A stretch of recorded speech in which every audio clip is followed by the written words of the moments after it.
أعوذ بالله من الشيطان الرجيم. بسم الله الرحمن الرحيم.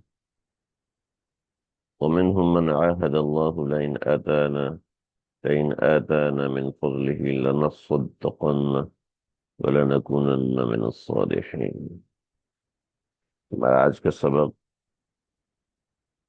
سورۃ التوبہ آیت نمبر 75 اس سے شروع ہوگا۔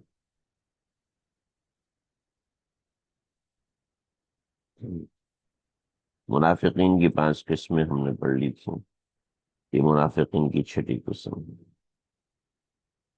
مالی معاملات کے اندر منافقین بہت دروگوئی کرتے ہیں اور مالی معاملات میں مسلمانوں کو بہت تنگ کرتے ہیں،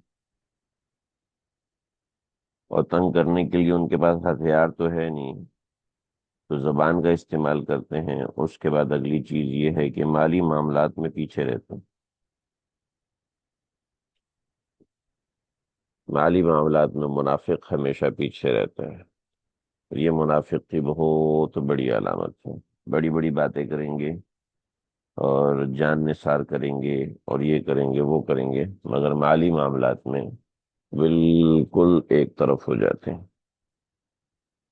جیسے ایک آدمی رو رہا تھا، اس کے سر پہ ٹوکری رکھی ہوئی تھی اور ساتھ وہ رو رہا تھا۔ کسی نے پوچھا کیوں رو رہے ہو؟ کہنے لگے یہ میرا کتا جو ہے بھوکا ہے، بھوک کی وجہ سے مرنے والا ہے، اس کا غم ہے اس لیے رو رہا ہوں۔ کہ تمہارے سر پہ کیا کہ روٹیاں ہیں؟ کہ اس میں سے ایک روٹی دے دو۔ روٹی پیسوں کی آتی ہے، آنسو پیسوں کے تو نہیں آتے۔ تو باتیں جو ہوتی ہیں وہ پیسوں کی نہیں آتی، بڑے بڑے دعوے جو ہے وہ پیسوں کے نہیں ہوتے، مگر جہاں منافقین کو دینے کی بات آتی تھی وہاں منافقین جو ہے وہ یکسر پیچھے ہو جاتے تھے۔ یہ بہت بڑی علامت ہے، مخلصین کاملین بہت کم ہوتے ہیں اور منافقین کی کثرت ہوتی ہے، اور اس کی ایک بہت بڑی نشانی یہ جہاں مالی معاملات آتے ہیں وہاں ان کو تکلیف ہونا شروع ہو جاتی ہے۔ جہاں مالی معاملات آتے ہیں وہاں پر وہ طرح طرح کی باتیں کرنے لگتے ہیں، اور یہ بات مشاہد بھی ہے، تجربے میں بھی ہے کہ ایسے لوگ باتیں تو کرتے ہیں مگر معاون نہیں بن پاتے۔ تو منافقین معاونت کبھی بھی نہیں کرتے، یہ ذہن میں رکھیں۔ باتیں کرتے ہیں، معاونت نہیں کرتے، یہ ذہن میں رکھیے گا۔ چنانچہ چنانچہ ذہن میں رکھیں کہ دین میں میری معاونت کتنی ہے اور دین میں میری نصرت کتنی ہے، اس کو مد نظر رکھا جائے تو چیز سمجھ میں آتی ہے۔ آیت ہم شروع کرتے ہیں منافقین کی 6ٹھی قسم کے حوالے سے۔ وَمِنْهُمْ مَنْ عَاهَدَ اللَّهَ، ان منافقین میں سے کچھ ایسے ہیں من عاہد اللہ، جنہوں نے عہد کیا اللہ تعالیٰ سے، جنہوں نے عہد کیا تھا اللہ تعالیٰ سے۔ کیا عہد کیا تھا؟ یہ عہد کیا تھا لئن آتانا من فضلہ، اگر اللہ تعالیٰ ہم کو اپنے فضل سے دے گا، یعنی مال دے گا، لنصدقن، تو ہم خوب خیرات کریں گے۔ لنصدقن کا لفظی ترجمہ ہے ہم ضرور خیرات کریں گے، لیکن یہاں ضرور خیرات کا معنی نہیں بنے گا بلکہ خوب خیرات کا معنی بنے گا۔ اور دوسرا یہ ہے کہ وَلَنَكُونَنَّ مِنَ الصَّالِحِينَ، اور ہم بن جائیں گے نیکوکار لوگوں میں سے۔ چنانچہ ایک بات مد نظر رہے، جو لوگ یہ سمجھتے ہیں کہ ہمارے پاس پیسہ ہوگا تو ہم دین کا کام ٹھیک سے کر سکیں گے، یہ مسئلہ بھی گڑبڑ ہے۔ ہمارے پاس بہترین عمارت ہوگی تب ہم صحیح کام کر سکیں گے۔ جب ہمارے پاس خوب پیسہ ہوگا، گاڑی ہوگی، بنگلہ ہوگا، تو ہم اطمینان قلبی سے دین کی بات کر سکیں گے۔ یہ دیکھیں، یہ بھی وہی کہہ رہے ہیں ثعلبہ۔ میں بتاتا ہوں، ابھی اس کا پورا قصہ بتاتا ہوں، لیکن پہلے ترجمہ سمجھ لیں، پھر ہم اس کو معنی سمجھتے ہیں۔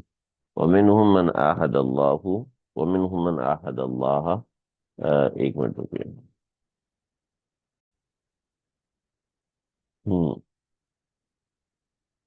تو یہ مینٹلٹی قرآن نے توڑی ہے، یہ چیز قرآن مجید نے ختم کی ہے کہ اگر اللہ مجھے مال دے گا تو میں پھر صدقہ کروں گا اور میں نیکوکار بنوں گا. یعنی اپنے صدقہ کرنے کو، نیکوکار بننے کو مشروط کر دیا. تو یہ شرطیں لگانے والے منافق ہوتے ہیں کہ بھی ایسا ہو جائے نا، میں بالکل صحت مند ہو جاؤں نا، تو بس پھر میں یہ کر دوں گا تو وہ کر دوں گا. میرے سامنے یہ سہولت ہو جائے نا، پھر دیکھو میں کیا کروں. میری بیوی مان جائے نا تو پھر میں ایسا کروں. میرا شوہر مان جائے تو میں یہ کر دوں گا، میں وہ کر دوں گا. ویسے یہ دفتر کا کام ختم ہو جائے پھر دیکھو میں کیا کر دوں. شرطیں مرتے کچھ بھی نہیں. کام کرنے والے کام کرتے ہیں، محنت کرنے والے محنت کرتے ہیں، کوشش کرنے والے اپنی کوششوں کو کسی چیز کے ساتھ نہیں جوڑتے، کسی شرط کے ساتھ موقع نہیں کرتے. چنانچہ یہ دیکھیے وَمِنْهُمْ مَنْ عَاهَدَ اللَّهَ، کچھ ایسے ہیں جنہوں نے عہد کیا تھا.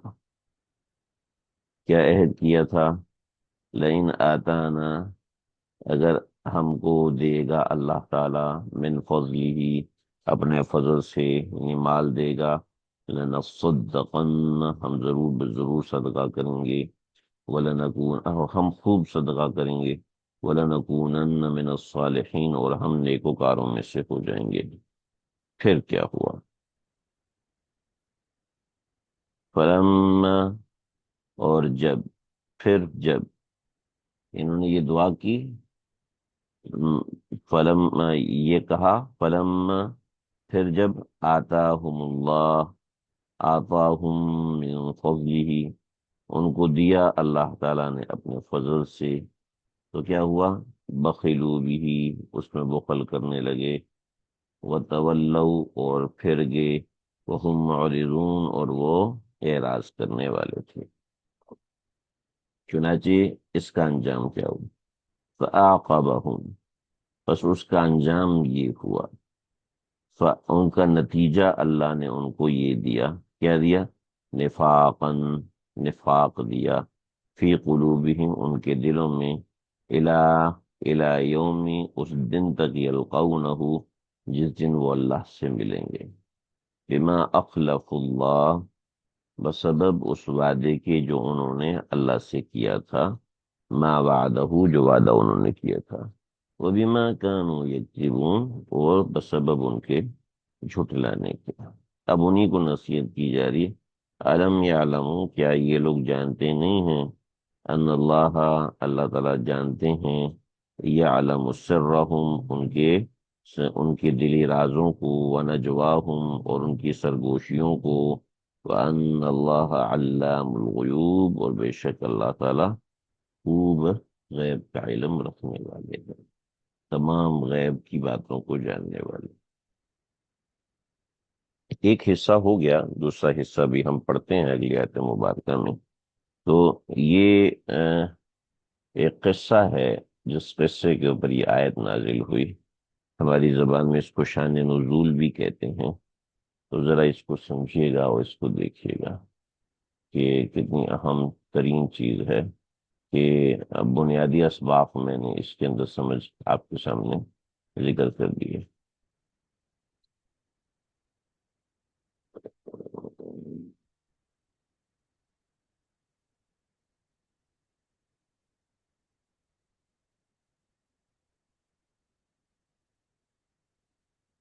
میں نے جو آپ کو پہلے بھیجا تھا یہ اس سے تھوڑا سا چینج ہے، اور میں نے ایک حوالہ اس میں تبدیل کیا ہے.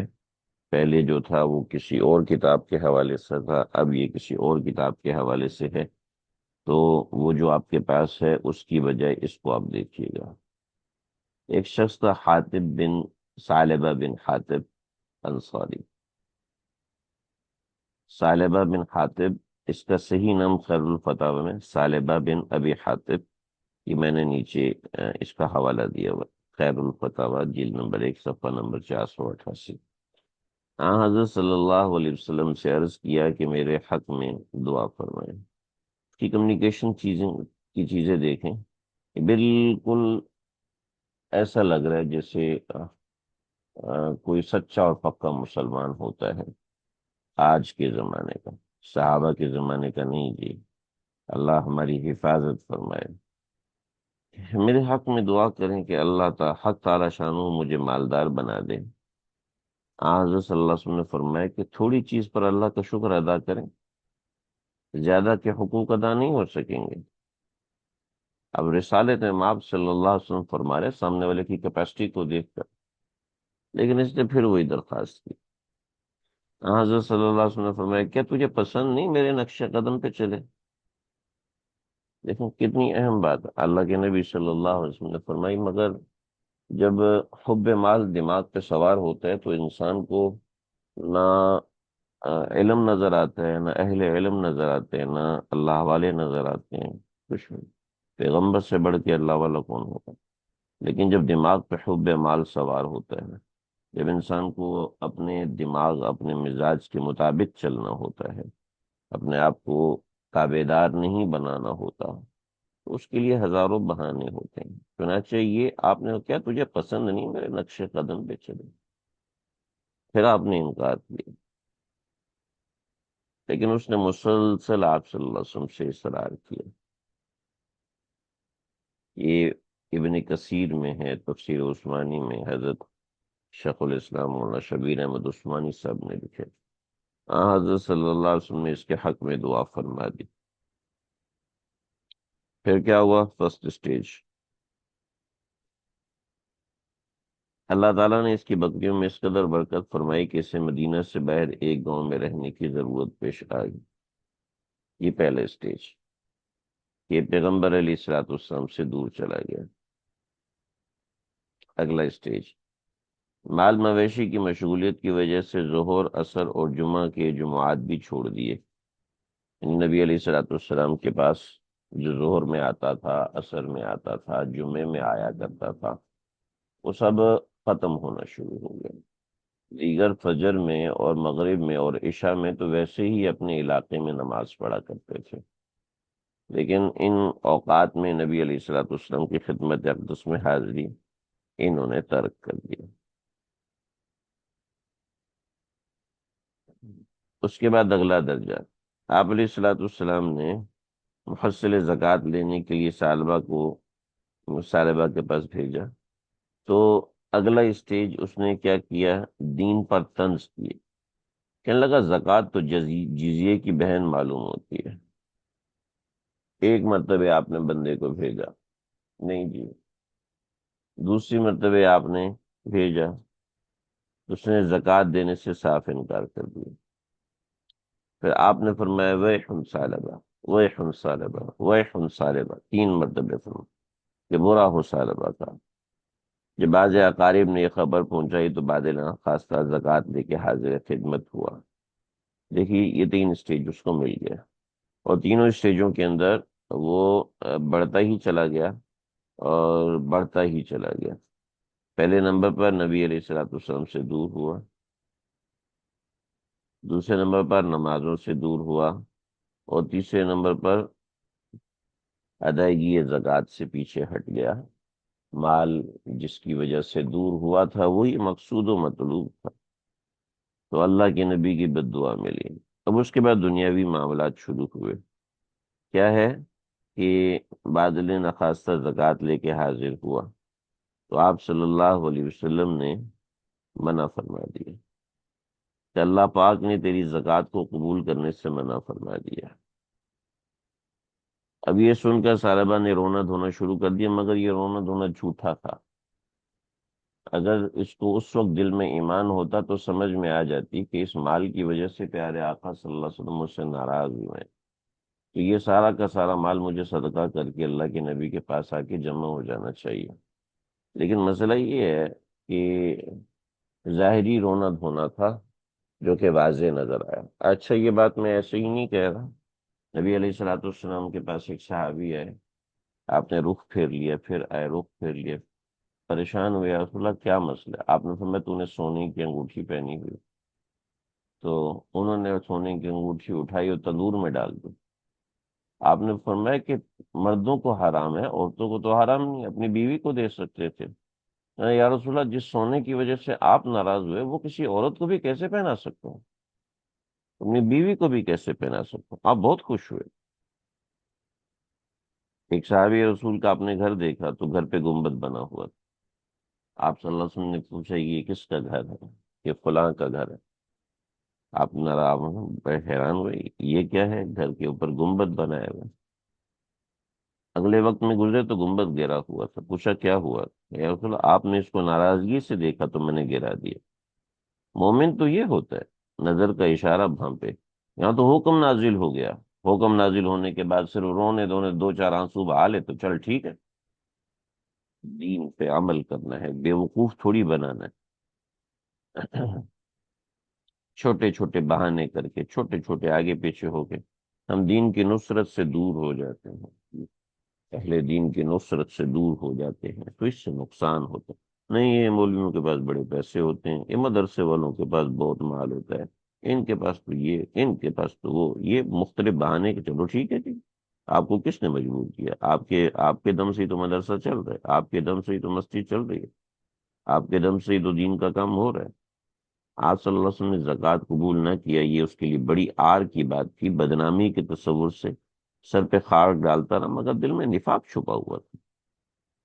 حضرت تھانوی رحمۃ اللہ علیہ نے بیان القرآن میں اس جگہ پر لکھا ہے، یہ میں نے اشارہ کیا ہے کہ کسی بھی جگہ منقول نہیں ہے کہ اس نے مساکین کو خود سے زکوٰۃ دی ہو۔ اس سے یہی ظاہراً معلوم ہوتا ہے کہ اس کا عدم خلوص واضح تھا۔ ہاں، حضرت صلی اللہ علیہ وسلم کی وفات کے بعد حضرت ابوبکر صدیق کی خدمت میں آیا اور زکوٰۃ پیش کی، آپ نے انکار کر دیا۔ حضرت عمر اور حضرت عثمان کی خدمت میں بھی پیش کی، انہوں نے بھی انکار کر دیا۔ اسی نفاق کی حالت میں حضرت عثمان کے دور خلافت میں دار فانی سے پوچھ کیا تو یہ ساربہ بن ابی حاتب ہے، اور ساربہ بن ابی حاتب کے بارے میں یہ آیت مبارکہ مشہور ہے۔ لیکن ذہن میں رکھیں کہ آیت نازل تو اس کے بنیاد پر ہوئی تھی، مگر ضروری نہیں ہے کہ یہ آیت ثعلبہ ہی کے بارے میں ہو۔ ہر وہ منافق جو اس روش میں ہے، یہ آیت مبارکہ اس کے لیے بھی ہے۔ الامان والحفیظ، اللہ ہم سب کی حفاظت فرمائے۔ چنانچہ اب ایک دفعہ پھر ترجمہ دیکھیے۔ ومنہم من عاہد اللہ، ان میں سے کچھ منافق ایسے ہیں، عاہد اللہ، جنہوں نے اللہ تعالیٰ سے عہد و پیمان کیا تھا کہ لئن آتانا، اگر ہم کو دے گا اللہ، من فضلی، اپنے فضل سے، فضل عام طور پہ مال کے لیے استعمال ہوتا ہے، لنصدقن ولنکونن من الصالحین، تو ہم نیکوکاروں میں سے ہو جائیں گے۔ دیکھیں، یہ فیلنگز ہے، ایک فیلنگز ہے، اس کو ہر بندہ سمجھ نہیں سکتا۔ جب آپ کے پاس ایک مال آتا ہے جو ایکسیس کوانٹٹی میں ہوتا ہے، ایک بڑی کوانٹٹی میں ہوتا ہے، تو آپ اس مال کے لیے ایسے کانشیس ہوتے ہیں کہ آپ کو وہ مال ایک عجیب فیلنگ دیتا ہے، اور وہ فیلنگ اگر ایسی ہے کہ آپ اس مال کے لیے ایسے کانشیس ہو رہے ہیں، تو یہ فیلنگز آپ کے اندر نفاق پیدا کرتی ہے۔ ہر وہ آدمی جس کے پاس ایکسیس مال آتا ہے، اس کے اوپر یہ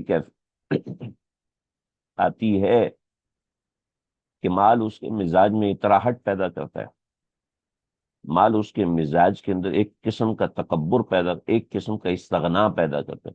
ایسا سب کچھ ہے میرے پاس، کیا پڑی ہے ان کے پیچھے جانے کی؟ سب کچھ ہے، سب کچھ تو ہے میرے پاس، کیا پڑی ہے؟ چھوڑو یا دفع کرو، لعنت بھیجو ان کے اوپر۔ استغفر اللہ، استغفر اللہ، استغفر اللہ۔ ماں باپ سے مستغنی کر دیتا ہے، بہن بھائیوں سے مستغنی کر دیتا ہے، دوست یار اغیار بن جاتے ہیں کہ میرے پاس سب ہے، سب خرید لوں گا، اور پھر اس درمیان کسی پہ احسان کرنے کا موقع ملے تو مزید اترانے لگتا ہے، پھر اس دوران کسی سے اس مال کی وجہ سے نیکی کر دے تو 400 مرتبہ اس کو دل ہی دل میں دہراتا ہے، دیکھو میں نے کتنا کیا ہے۔ اگرچہ وہ سامنے والے سے تعریف نہیں سنتا، مگر اس کے دل میں ایک خاص قسم کا استغنا پیدا ہونا شروع ہو جاتا ہے۔ جب وہ استغنا پیدا ہونے لگے تو ڈر جاؤ، میں نے مدد کی ہے، میں نے یہ کیا ہے، میں نے وہ کیا ہے، میں نے ایسے کیا۔ جب میں آنا شروع ہو جائے اس مال کے ساتھ تو سمجھ لو یہ میں اپنے ساتھ نفاق لے کے آ رہی ہے۔ آپ خود سوچو کہ اگر میرے پاس اتنا مال ہے اور وہ میں اللہ کے نبی کی خدمت میں لے کے جا رہا ہوں، اور اللہ کے نبی کہہ رہے نہیں، میں نہیں قبول کروں گا۔ اوئے ہوئے ہوئے، اس مال کا اچار ڈالو گے؟ اس مال کا اچار ڈالیں گے؟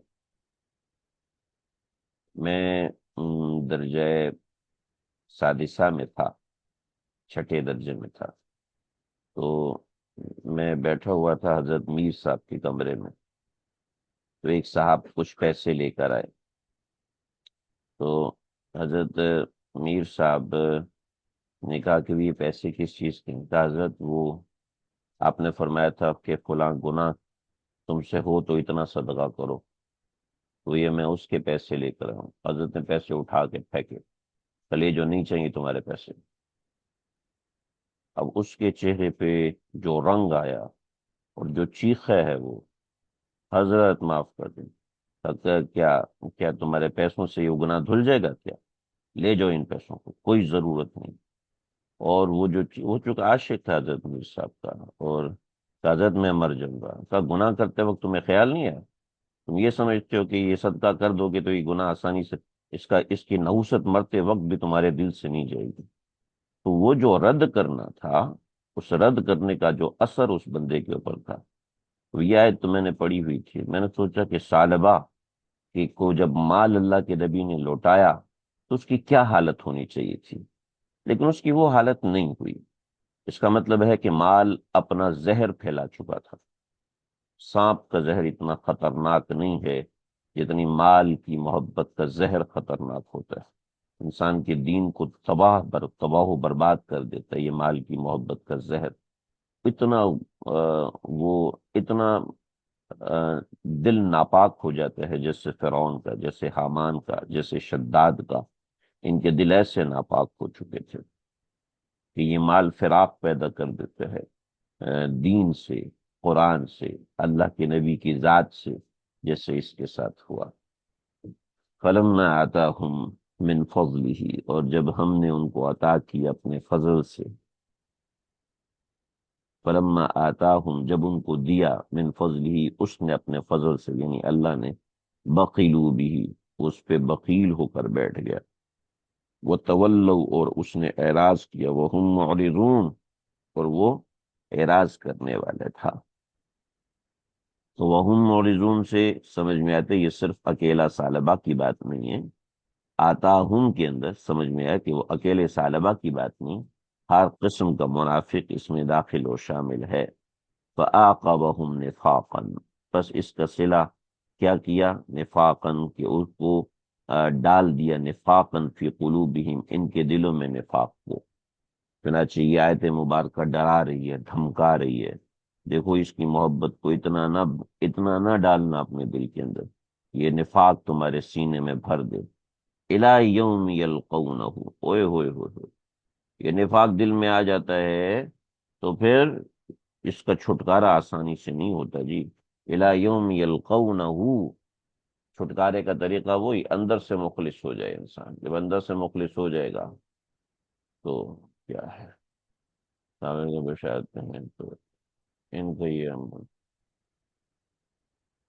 بدری صحابہ کے لیے تو بشارتیں ہیں، تو ان کا یہ عمل کیا مطلب بدری صحابہ کے لیے بشارتیں ہیں؟ سوال میں نہیں سمجھا آپ کا، بدری صحابہ کا سالبہ سے کیا تعلق ہے؟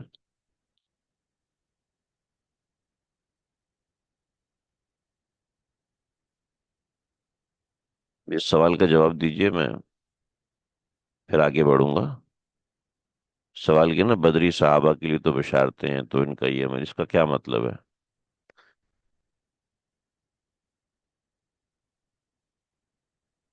ہاں، فَأَعْقَبَهُمْ نِفَاقًا، بے اگر آپ کو ثعلبہ بدری صحابی لگ رہا ہے تو آپ کو پتا ہونا چاہیے نا کہ ثعلبہ بدری صحابی ہے۔ بدری لکھا ہوا ہے تو بدری سمجھیے، کیا مطلب بدری کہاں لکھا ہوا ہے؟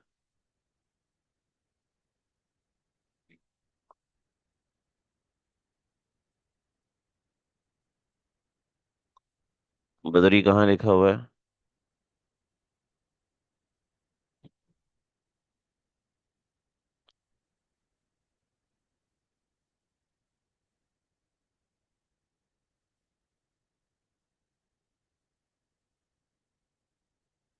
دیکھیں نا بھائی، یہاں تو بات واضح کی ہے. اس شخص کا نام ثعلبہ بن حاتب نہیں بلکہ ثعلبہ بن ابی حاتب ہے، کیونکہ ثعلبہ بن حاتب تو بدری صحابی ہیں. وہ اور ہے، یہ اور ہے، یہ بات نیچے واضح کی ہے نا، اور میں نے زبانی بھی سمجھایا ہے. ثعلبہ بن حاتب بدری صحابی ہیں، یہ ثعلبہ بن ابی حاتب ہے. بالکل شروع میں نے بتایا تھا.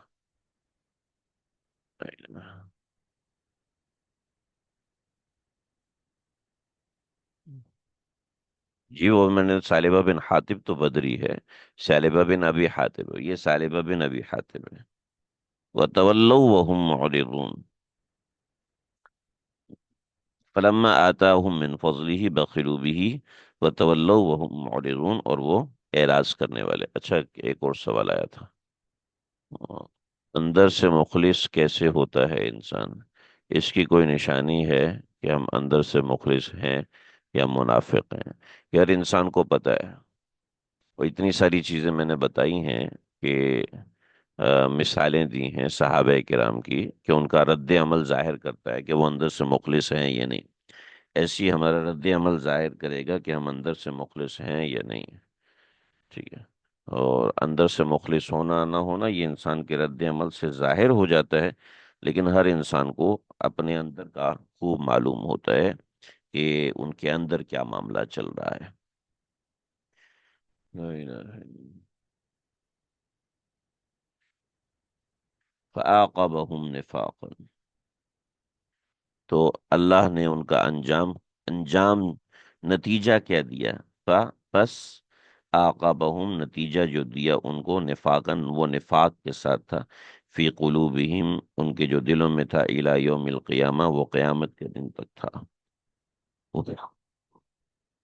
مال کی محبت انسان کو کہاں لے جاتی ہے؟ بما اخلف اللہ، بسبب اس کے کہ انہوں نے اللہ سے وعدہ خلافی کی، ما وعدوہ، جو انہوں نے وعدہ کیا تھا، وَبِمَا كَانُوا يَكْسِبُونَ، اور بس سبب ان کے جھٹلانے کے، ظاہر بات ہے دل سے جھٹلا رہے ہیں، تبھی تو یہ کیفیت پیدا ہو رہی ہے. چنانچہ ان کو سمجھائے، الم یعلموا، کیا یہ لوگ نہیں جانتے، ان اللہ یعلم سرہم، کہ اللہ تعالیٰ جانتے ہیں ان کی راز کی باتوں کو، ونجواہم، وہ جو سرگوشیاں کر رہے ہوتے ہیں آپس کے اندر، وہ جو سرگوشیاں کر رہے ہوتے ہیں آپس میں، وہ وَأَنَّ اللَّهَ عَلَّامُ الْغُيُوبِ، اور اللہ تعالیٰ خوب جانتے ہیں، ٹھیک ہے، غیب کی باتوں کو. علام الغیوب، خوب جانتے ہیں غیب کی باتوں کو. اللہ اکبر. اچھا جی. کیا سخی اور بخیل شخص کو مخلص اور غیر مخلص کہہ سکتے ہیں؟ نہیں کہہ سکتے جی. اندر سے مخلص ہونے کے لیے کیا کریں، اور اس پہ ثابت قدمی کیسے ہو؟ جی یہ آیات خود ہی بتا رہی ہیں کہ کیا کرنا چاہیے. ایک صحابہ کا طرز اور ایک منافقین کا طرز ہے. تو صحابہ کا طرز کیا ہے، منافقین کا طرز کیا ہے، وہ بہت دو دو چار کی طرح واضح ہے، اور اس کے اندر، اور اسی کے ذریعے سے ثابت قدمی آتی ہے.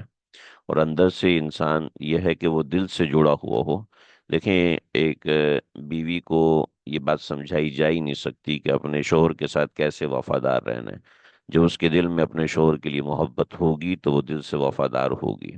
اس کے دل میں محبت نہیں ہوگی تو وہ دل سے وفادار نہیں ہوگی. یہ ذہن میں رکھیں. آگے آج کے ہمارے سبق کی آخری آیت ہے، لیکن بہت اہم ہے. اگلی آیت اس کے ساتھ جڑی ہوئی ہے لیکن ہم اس کو الگ پڑھیں گے، اس کی کچھ وجوہات ہیں. الذین یلمزون المتطوعین، منافقین کے اندر یہ معاملہ ہے. نمبر ایک تو خود خرچ نہیں کرتے. ٹھیک. دیکھیں ایک بخل ہوتا ہے، بخل یہ ہوتا ہے کہ یا پیسے بچا لو، پیسے بچا لو. نہیں، اولاد کی محبت اس زمرے میں آتی کیسے؟ وہ کیا آپ اس کی وضاحت کریں. اولاد کی مطلق محبت اور ہوتی ہے، اسپیسیفائڈ محبت اور ہوتی ہے. تو وہ کیسے ہے وہ دیکھیں. ٹھیک ہے، کیونکہ اس میں بہت سے پہلو ہیں. بطور مثال ایک آدمی ہے، وہ دین کے ساتھ مخلص ہے، لیکن وہ اپنی اولاد کو ڈاکٹر بناتا ہے، دین میں نہیں لے کے آتا، دین کی خدمت نہیں لگاتا، تو وہ منافق تو نہیں ہے. ٹھیک ہے. وجہ اس کی یہ ہے کہ وہ اس کو سمجھتا ہے کہ میرے بچے کے لیے مناسب ہی ہے کہ وہ ڈاکٹر بنے.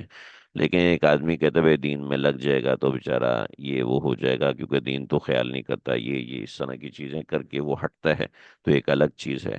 اولاد کی محبت میں اولاد کہتی ہے کہ میں نے حافظ بننا ہے، عالم بننا ہے، لیکن وہ اولاد کی محبت میں نہیں نہیں نہیں بھائی، نہیں نہیں بن سکتے تم، یہ نہیں وہ نہیں. تو دل کے اندر کی چیز ہوتی ہے، ظاہر بات ہے وہ ایک الگ موضوع ہے. یہی موضوع ہے، لیکن ہم یہاں پر اس کو فی الحال ابھی ڈسکس نہیں کر سکتے. ہاں، الذین یلمزون المتطوعین، میں تھوڑا سا آگے بڑھتا ہوں. یہ منافقین نمبر ایک تو خود پیچھے ہیں. ٹھیک ہے، خود پیچھے ہیں، حب مال سے نفاق تک ان کا سفر چلتا رہتا ہے. ٹھیک ہے، ایک تو خود پیچھے ہیں کہ اس سلسلے میں وہ کوئی معاملہ آپ صلی اللہ علیہ وسلم کے ساتھ نہیں کرتے. لیکن جو مومنین ہیں، مومنین کی دو کیٹیگریز ہیں، ایک امیر اور ایک غریب. ٹھیک ہے، اب یہ لوگ کیا کرتے ہیں، یہ منافقین اس سلسلے کے اندر کیا ہے، کرنا کرانا کچھ بھی نہیں، بس تانے بازی، مذاق اڑانا، ٹھٹھے کرنا، یہ اللہ نے یہاں ذکر فرمایا ہے. چنانچہ خود تو کرنا کرانا کچھ نہیں ہے، لیکن دینے والے دو قسم کے: المطوعین من المؤمنین. میں ترجمہ صحیح سے کرتا ہوں، ابھی اس کو سمجھے. المطوعین من المؤمنین فی الصدقات، المطوعین جو دین میں خرچ کرنے کی رغبت رکھتے ہیں، مطلب طاقت بھی رکھتے ہیں. ٹھیک ہے، اور دوسرے والذین لا یجدون الا جہدہم، اور دوسرے وہ مومنین ہیں کہ لا یجدون الا جہدہم، کہ ان کے پاس سوائے اپنی مزدوری کے اور کچھ نہیں ہوتا. ان کے پاس سوائے اپنی محنت مزدوری کے کچھ نہیں ہوتا. یہ کیا ہے، یلمزون، نمبر ایک تو تانے مارتے ہیں، فیسخرون منہم، نمبر دو ان کا مذاق اڑاتے ہیں. تو یہ دو دو قسم کے مومنین ہیں: متوعین من المؤمنین فی الصدقات، جن کے پاس بہت مال ہے اور وہ خرچ کرتے ہیں، ان کو کہتے ہیں یہ ریاکار ہیں. ان کو کہتے ہیں اس نے اپنے مال کی شوشہ دکھانی ہے نا، تو اس لیے آگے آیا ہوا ہے. ان کو کہتے ہیں ہاں اس کے پاس پیسے بہت اچھل رہے ہیں نا، اس وجہ سے اس کو بہت زیادہ شوق ہے خرچہ کرنے کا، چل کر بیٹا. ایک تو یہ. اور دوسرا، جن کے پاس کچھ نہیں ہے ان کو کہتے ہیں چار آنے دے کے سمجھتے ہیں ہم نے سارے لشکر کا سامان دے دیا. چار پیسے دے کے سمجھتے ہیں کہ ہم نے بہت کچھ اکھاڑ لیا، تیرے ان پیسوں سے کیا ہونا ہے. ٹھیک. تو جو زیادہ دیتے ہیں ان کے اوپر بھی تانا، جو کم دیتے ہیں ان کے اوپر بھی تانا. اب کیا کہتے ہیں جی میانہ روی سے دینا چاہیے. ارے میانہ روی، میانہ روی کیا ہوتی ہے؟ ہر بندہ اپنی استعداد کے حساب سے دے گا. چنانچہ یہاں میں نے ایک واقعہ نقل کیا ہے. وہ واقعہ میں نے یہاں واقعہ لکھا ہے، نقل تو میں نے نہیں کیا ابھی. نقل تو علامہ ابن کثیر رحمۃ اللہ تعالی علیہ نے کیا ہے، جس کا حوالہ یہاں پر موجود ہے. تفسیر ابن کثیر، اس آیت کے تحت علامہ ابن کثیر نے لکھا ہے. حضرت عبد الرحمن بن عوف رضی اللہ تعالیٰ عنہ، انہوں نے ایک موقع پہ کہا تھا کہ میرے پاس 100 اوقیہ سونا ہے، میں سب کا سب صدقہ کرتا ہوں. تو حضرت عمر بن خطاب رضی اللہ، 100 اوقیہ سونا، سمجھ لیں آج کے حساب سے کئی کئی کروڑ کے قریب رقم پہنچتی ہے. حضرت عمر نے فرمایا ہوش میں تو ہو، ہوش میں تو ہو. تو آپ نے جواب دیا کہ ہاں ہوش میں ہوں. فرمایا کہ کیا کر رہے ہو؟ فرمایا سنو، میرے پاس 8,000 ہیں، ان میں سے 4,000 تو میں اللہ کو قرض دے رہا ہوں اور 4,000 اپنے لیے رکھتا ہوں. سرکار دو عالم صلی اللہ علیہ وسلم نے فرمایا اللہ تجھے برکت دے جو تو نے رکھ لیا اور جو تو نے خرچ کیا. منافق ان پر باتیں بنانے لگے، بھول گئے اپنی سخاوت دکھانے کے لیے ان لوگوں نے اتنی رقم رقم دی. ٹھیک ہے، بس اللہ تبارک و تعالیٰ نے یہ آیت نازل کی، بڑی رقم چھوٹی رقم والوں کی سچائی ان منافقوں کا موذی پن ظاہر کر دیا. تو یہ چیز ہے کہ منافق جو ہے، منافق لوگ، ان کا کام کیا ہے؟ ان کا کام وام کچھ نہیں کرنا، لیکن کام کرنے والوں پہ تانا زنی کرنی ہے. یہ یہ منافقت کی خصلت ہے کہ وہ تانا زن ہوتے ہیں. یعنی خود تو وہ دین کا کام، وہ نیکی کا کام نہیں کرتے، لیکن دوسرے جو کرتے ہیں نا اس سے بھی ان کو تکلیف ہوتی ہے.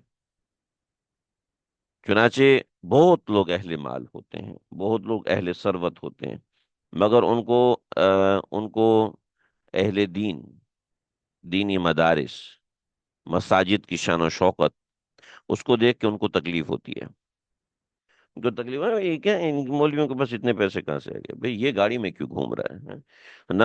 اور جب وہ بھوکے فاقے کاٹتے ہیں تو کہتے ہیں دیکھو مولویوں کے بس کچھ ہوتا ہی نہیں، تو بھوکے ننگے ہی رہتے ہیں۔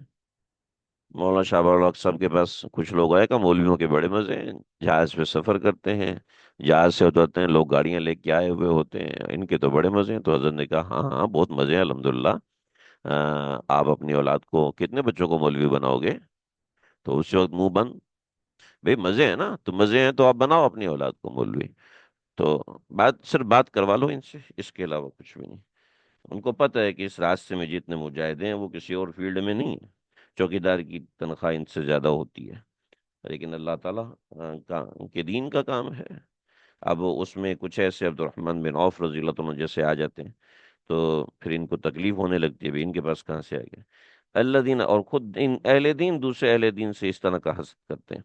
الذین یلمزون، الذین یلمزون، وہ لوگ جو کہ تانا دیتے ہیں، تانا زنی کرتے ہیں، کن کے اوپر؟ المتطوعین من المؤمنین فی الصدقات، ان مومنین کے اوپر جو کہ رغبت رکھتے ہیں صدقات کے اندر۔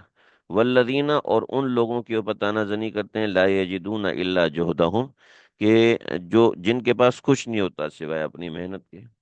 تو اب کیا کرتے ہیں تانا زنی میں؟ فیسخرون منہم، یہ ان کے اوپر ان کا مذاق اڑاتے ہیں۔ سخر اللہ منہم، اب اللہ ان کا مذاق اڑاتے ہیں۔ وَلَهُمْ عَذَابٌ علیم، ان کے لیے دردناک عذاب ہے۔ تو یہاں بہت سے آپ لوگوں کے بہت سے سوالات ہیں، ان بہت سے سوالات کے جوابات بھی ہو چکے ہوں گے کہ اہل نفاق کون ہوتے ہیں؟ جو نمبر ایک تو خود دین پہ خرچہ نہیں کرتے، اور نمبر دو خرچہ کرنے والوں کا مذاق اڑاتے ہیں، اور نمبر تین جہاں خرچ ہو رہا ہے اس کا مذاق اڑاتے ہیں۔ یہ درجہ نفاق ہے، اور یہ منافقین کی ایک چھٹی قسم ہے۔ ضروری نہیں کہ جس بندے میں یہ صفات ہوں وہ منافق ہی ہو، لیکن یہ ان صفات میں سے ایک صفت ہے جو کہ اہل نفاق کے اندر ہوتی ہے۔ اس سے بچنا چاہیے، اس سے اپنے آپ کو بچانا چاہیے۔ آپ لوگوں کے کوئی سوال ہو تو سوال کر لیجئے۔ آج کا سبق یہیں تک ہے۔ وصلی اللہ تعالی علی خیر خلقہ محمد وآلہ وصحبہ۔